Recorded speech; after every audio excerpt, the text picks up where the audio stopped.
132-ci sual el-1 meqanizmasına uyğunluğu müəyyənində oxşar fərqli cəhətləri siləcək. Şah birinci təxması və şah birinci tapısa hakimiyyət illəri yazaq əvvəlcə.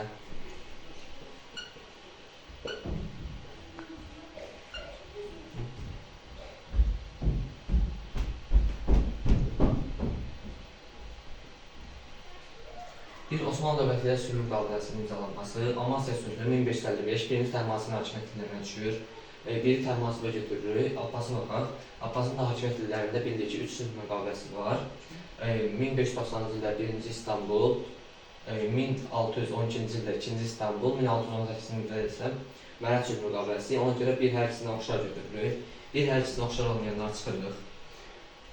A, C, D variantları gedir. Şəki hakimliyin müstəqilliğinə son qoyulması 1551-ci ildə Şah birinci Təhmasib Şəki hakimliyinin varlığına son qoyur.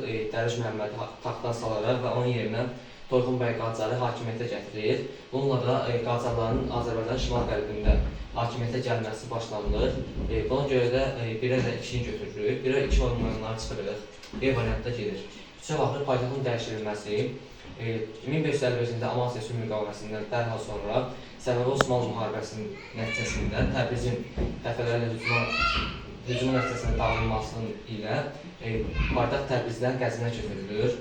Buna görə birinci Təhmasibə aiddir. 1598-ci ildə Şah birinci Abbasın hakimiyyət illərində isə Qəzvindən paytaxt İsfahana köçürülür. 3 hər ikisinə aiddir. Cavab B variantı olacaq. Qalan variantları təhlil edək. 4. Süfyan döyüşünə qalib gəlməsi 1605-ci ildə Şah birinci Abbas Süfyan döyüşündə Turan taktikasından istifadə edərək Osmanlıları məğlub etmişdir. Buna görə 2-4-ə uyğundur, 4-2-yə uyğundur.